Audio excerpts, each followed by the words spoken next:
In the middle of the Irish Sea is the remote and breathtaking Isle of Man. It's a serene place where for 50 weeks of the year the pace of life can only be called relaxed. But for the other fortnight it's mad, dangerous and deadly.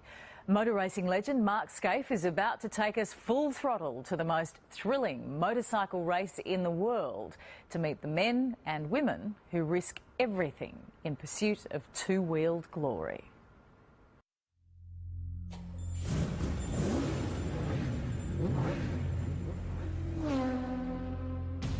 It is absolutely just beyond your wildest dreams to think that you could come here and race a motorcycle.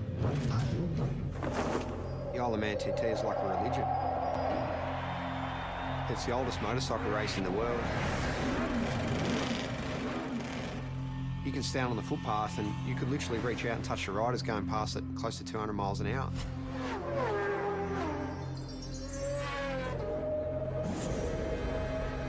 The houses are passing you so quick, sometimes it feels like you're inside a video game.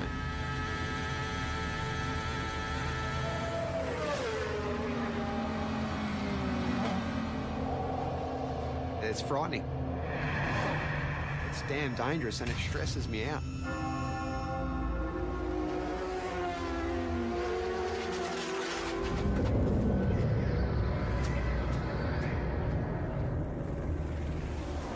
Unless I'm very much mistaken, Mark, this is the greatest motorsport event in the world.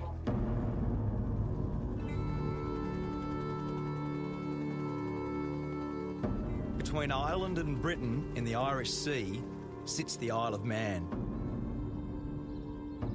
A sleepy tax haven for most of the year.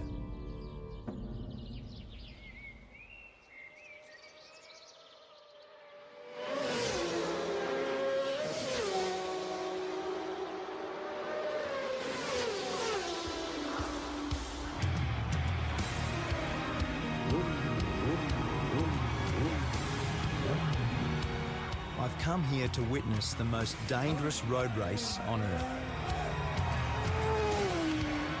It's about 200 kilometres an hour, straight at the front here, absolute lunacy. I want to find out what drives these riders to test themselves and their machines in a brutal event called the TT, the Tourist Trophy. There's a lot to get right and a lot that can go wrong, so it is part sprint race, part endurance race, and it's a time trial, so it's so unique. Peter Brock used to say that great racetracks have got consequences. The Isle of Man TT is the ultimate road course. It's the fastest, wildest and most dangerous racetrack I've ever seen. And for the riders that compete here, there is absolutely no room for error.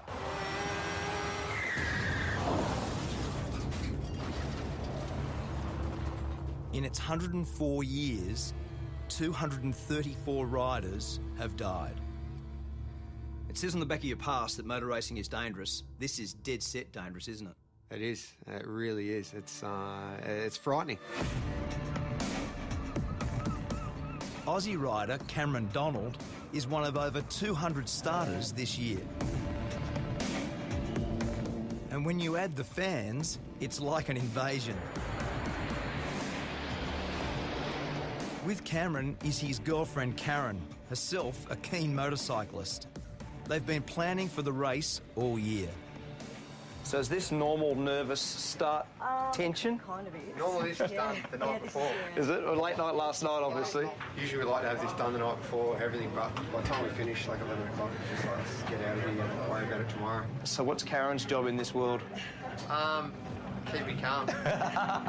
We were born without time, nameless in the arms. Cameron grew up in Warrandyte in Victoria. It was his dad, Ken, who introduced him to the thrill of the two-wheeler. Lots of bike photos, not many other ones. We had consumed a fair bit of time, didn't it? It did. It took up a lot of time. From a young age, Cameron began winning and winning. I remember Mum actually saying to me, you know, you can't, when you're going to buy or build a house, you can't live in a motorbike. I remember saying to her, yeah, Mum, you can't race a house. So I think then she just pretty much gave up. The TT is held over a fortnight. 1 week for practice, 1 week for racing, 7 races in all. And in between, the public can go flat out, no speed limit on the Island Road course. Everyone that races here knows the dangers and they accept them and they do their best to ride accordingly. But I think it's sad in this world that we're all so wrapped in cotton wool these days and there's so few opportunities to do anything dangerous. For Cameron, a plumber when he's not racing, there's no event bigger than this. Riders set off at 10-second intervals. It's all about the fastest lap of the island, and that's what makes it so pure and so dangerous. You sit on the start line, you're looking down that first hill and because it's not a mass start, you're sitting there getting waved off one at a time. The pressure on you, everyone's looking at you and it's a rush I've never had out of any other race.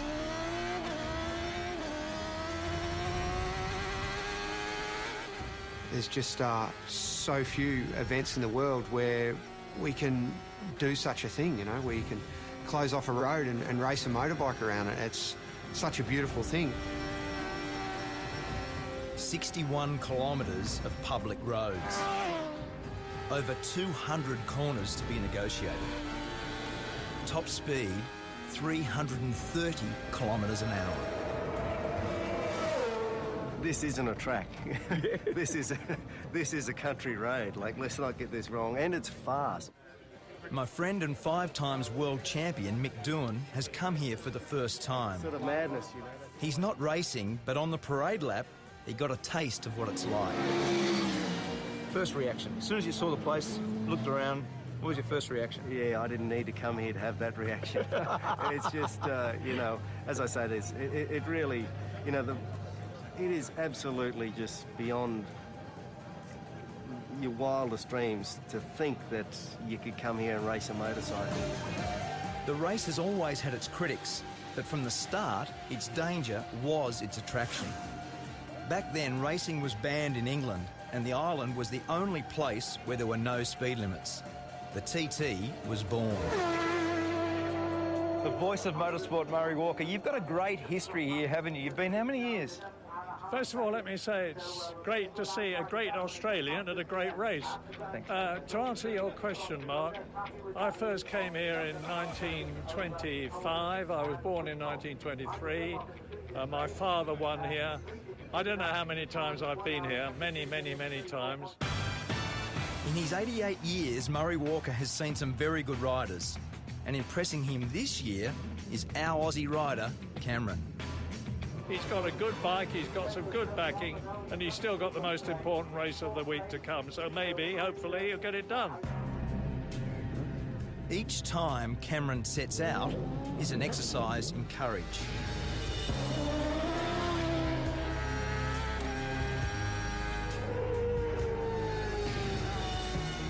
Each lap is an anxious one for Karen, who gets radio updates on his progress.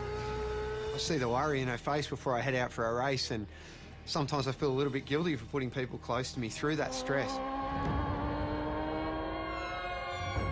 In the week I was there, 7 people lost their lives. 3 riders and 4 members of the public. ACU Events Limited regret to announce the death of Derek Bryan. I've lost a couple of friends in my years racing at the Isle of Man, and I do think of them in the corners that they've fallen in, and where Dobbsy crashed is one of the most intense corners on the track. Dobbsy, Paul Dobbs, died in the TT last year. He lost his life to the sport that he loves, so. Just one of them, mate. Paul was buried on the island, leaving behind his wife and 2 daughters. So what did you love about him? God, everything.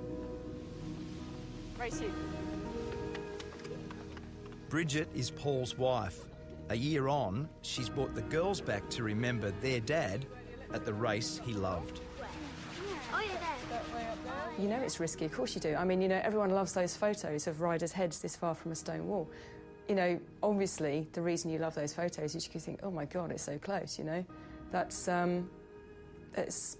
it's, you know, other people have said that you only really know that you're alive when you're almost not.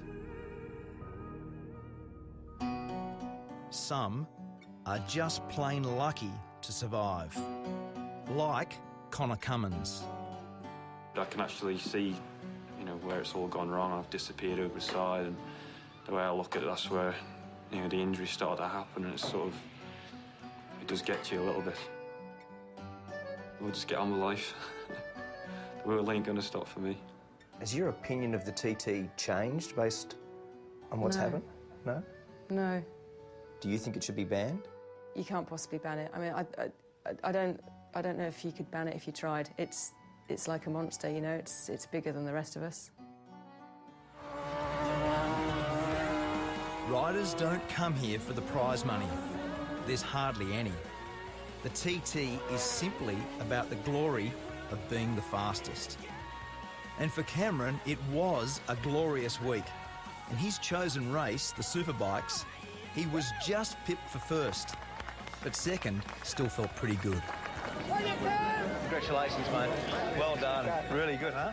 When will you settle down and stop doing this? I don't see it too far away. I never saw racing the Isle of Man as a long-term prospect because, look, it is so dangerous, and I do see it as a numbers game. If you keep coming back, sooner or later, I see it's going to catch you out.